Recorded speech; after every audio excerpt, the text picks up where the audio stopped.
Hello everyone, welcome back to another session of Dark Souls PvP, and this time a build showcase.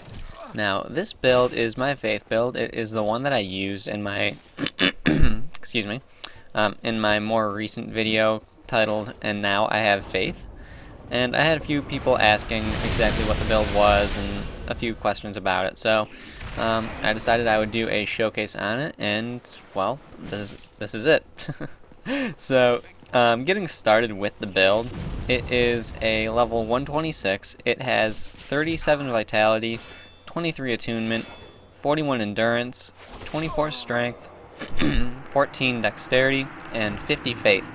Now, it was also a cleric starting class. Excuse me. My allergies are acting up a little bit. I'm in my brand new house in the basement, and it's a little bit damp down here. It bothers my allergies a little bit, but I'm working on fixing that up. That's a story for later on in the video or another time, though. So, moving on from here as far as the build is concerned, you will notice that I do have 50 faith. I did mention that, but I have Sunlight Spear, and that's why I've got 50 faith. Now, Sunlight Spear, it's very situational. I do use it when I am in Darkroot dueling in this area, so I had to include a couple clips from this area. When you throw it into the water, it can hit someone because the lightning gets all... What was the term I used in a previous video? Conducty, I think is what I called it before. So, yeah, the lightning gets all conducty, and it can still hurt the person if they are in the water. He was lucky this time around. He was able to dodge it. I believe in the next clip I do end up getting him with it though, so it doesn't do the full amount of damage, but it can still do a solid amount. Now, one thing I should mention about this build, because it is low on strength and dexterity, it's just the base stats to wield the weapons, and all of the weapons I use are occult weapons. Now, I know a lot of people, they've got an issue with using occult or enchanted weapons because they think that they're not as good, and it's true, they do less damage, but from what you're seeing throughout this video, can you really honestly say that they don't deal enough damage to make it worthwhile in some cases? I mean, really. I think it's the fight after this one. I use a mace and an S stock, and it's a very quick one.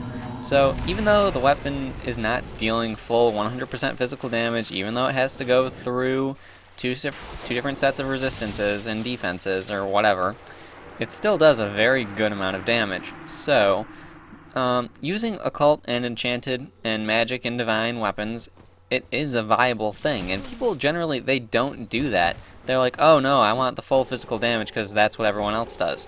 Well, I'm telling you guys, it is very viable. As you can see from this build, using occult weapons does work, and it does do a good amount of damage.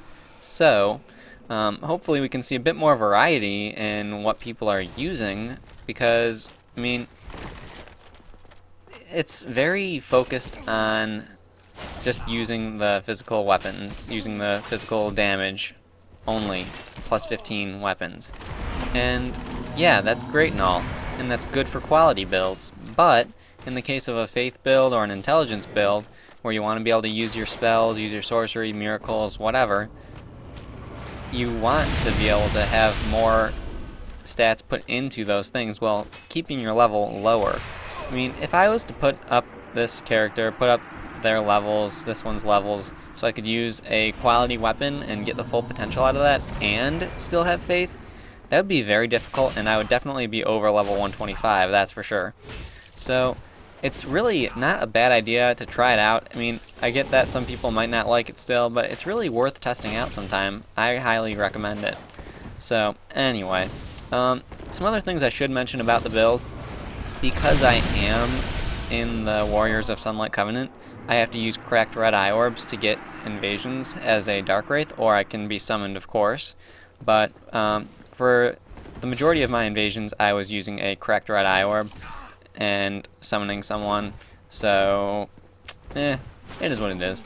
It's not really a bad thing. It's just sometimes a little bit tedious. Occasionally you might need to, talk to a friend, have them buy you some cracked red eye orbs from Cave, and just go from there. What I did personally, I joined the Dark Wraiths, bought a bunch of cracked red eye orbs, put them in the bottomless box, bought a bunch more, kept them on me, switched over to the Gravelord Covenant, and... or was it the other way around? I don't know. Anyway, I was in the Gravelord Covenant for a time, got Gravelord Greatsword Dance, then I was in Dark Wraith just to get the cracked red eye orbs, and now I am a Warrior of Sunlight, so now I've got my Sunlight Spear. So, you really do need a lot of preparation in order to get all of these miracles that I am using, but it's fun to do. I enjoyed doing it, and I had a really good time on this build. I really do like this build. I mean, I've been on a quality build almost exclusively for probably a good 500 or 600 hours. I don't remember even how much time I've got left on, or I've got racked up on that thing. So, being on a Faith build for the first time in a very long time, it was definitely nice.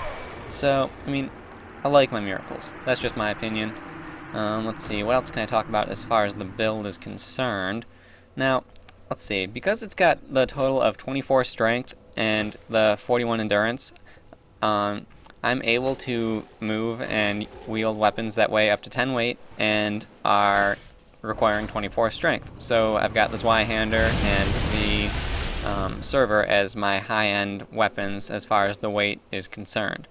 I mean, as far as the damage though, the Zweihander is definitely, I'm thinking, the most damaging weapon I'm able to use, but really, the combo ability of some of the other weapons is just so useful. It doesn't really even matter. Like the mace that I was using earlier, some of those combos I got with that thing are just incredible. So that's my opinion on that. Now let's see, what else is there that I can talk about? As far as the dead-angled magic is concerned with Wrath of the Gods and all that, there are very few times when I will actually do that. One of them being in the last clip of the video, just because I had some gankers and I didn't really feel like dealing with them, and it was really the smart thing to do. Also, that fight earlier in the video where there were also the same set of gankers, and I got that guy with the 2 Wrath of the Gods and the backstab for the kill. So, there's a time and a place. I mean, there are very, very few times I'll do it, but those are one of the, or that is one of the situations when I'm being ganked. And that's just because chances are it's going to happen accidentally when you're in a gank situation anyway, just because of the way target lock works. But anyway, there is one last clip after this. I really don't have anything else to say. I will be trying to get more videos in very soon. I mean, I'm in a new house. I'm just getting the basement all set up.